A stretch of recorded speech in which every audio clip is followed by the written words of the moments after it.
Hi there, my name's Lyric. Welcome back to my channel. So I'm excited to try this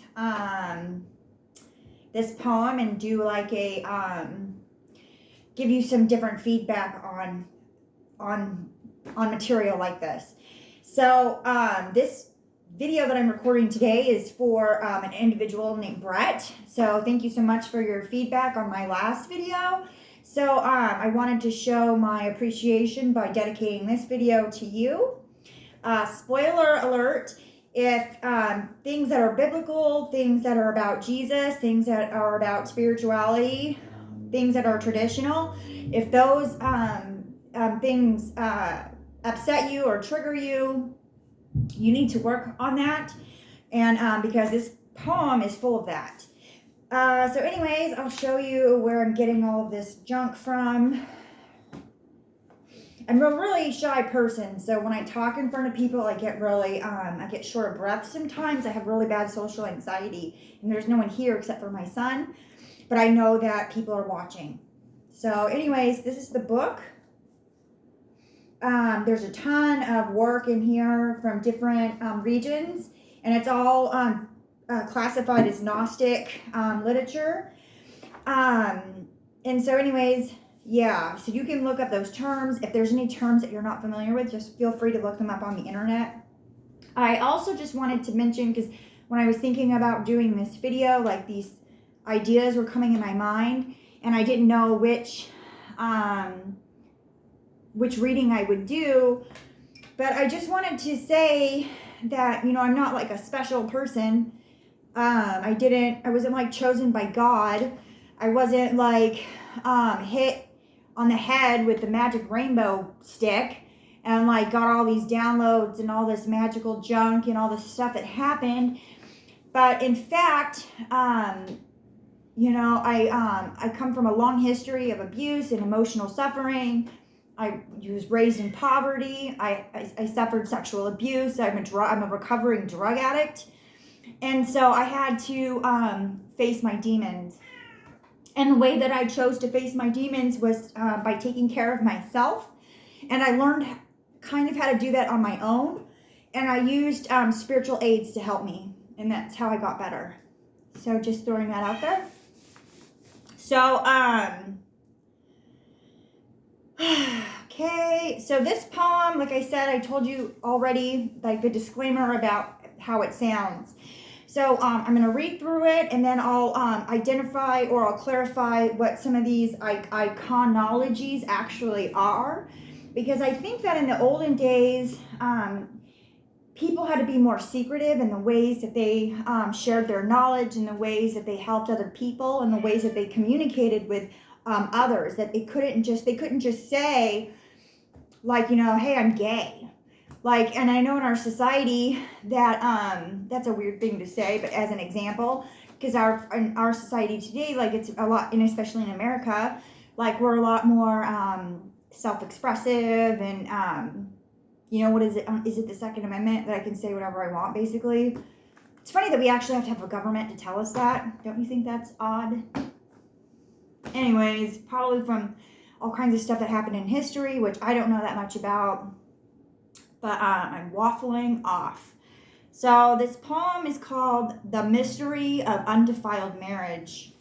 This is from Valentinian Gnostic side. So Valentine, I don't know if I can read you. Let me go look at it really quick, because I don't know if Valentine is in reference to a destination or if it's a person that sort of went to battle and was doing all of this work by themselves, and then started to work with others to get more. Yeah, see, so this is Zoroastrian literature, and then this is, gosh, see, and I really have found, like, when I read the stuff from here, that I don't know if I'm gonna be able to find it. Actually, I apologize, because I didn't want to spend a bunch of time. This just talks about it. See, and I haven't, the Gospel of the Truth, I haven't Gosh, see, there's a lot to do. Students of Christ, resembled other Christians in many respects. The Valentinians met privately and later in churches as students, guided by scholars. Many of their leaders were women, for whom Gnostic Christianity held out positions as leaders.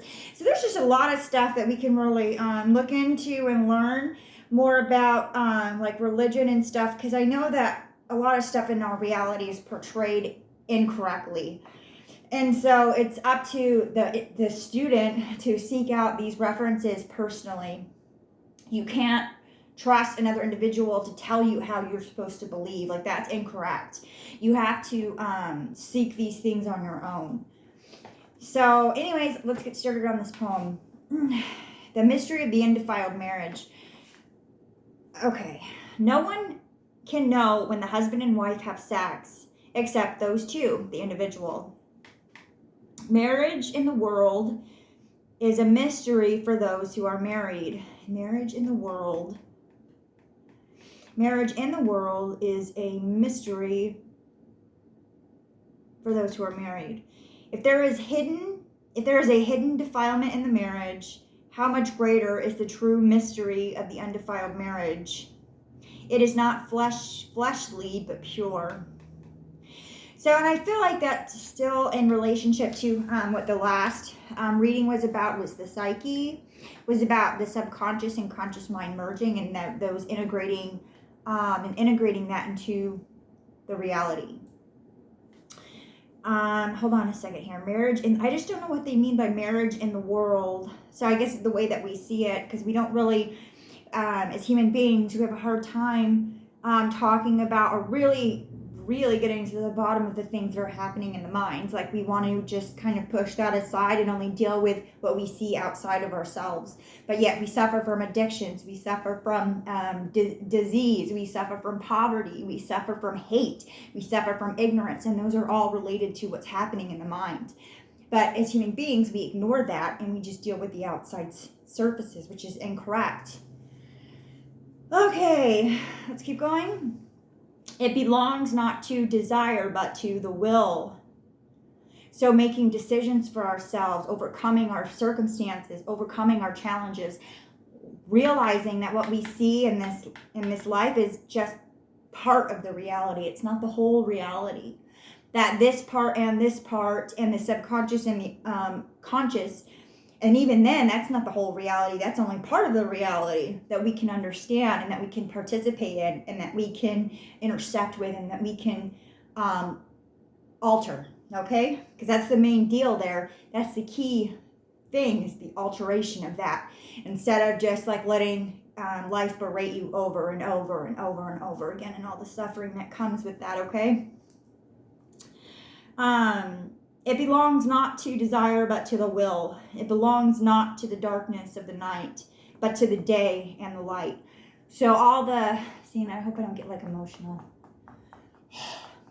So all of your suffering has a purpose, and it's up to you to cycle it, to redo it. And and I know that's the hardest part of all, because you want someone to tell you that they're sorry and that shouldn't have happened. But that's not anything that's going to help you. Okay, let's keep going. If a marriage is open to the public, it has become prostitution. I'm not sure what that means, but maybe if you're a spiritually inclined person, you kind of can talk about that. And the bride plays the harlot, not only when impregnated by another man, but even if she slips out of her bedroom and is seen. I think this just talks about all the stuff that we do unchecked, like all our behaviors and all of our, like we don't ask ourselves why we're doing these things that we're doing, and we just continue to do them.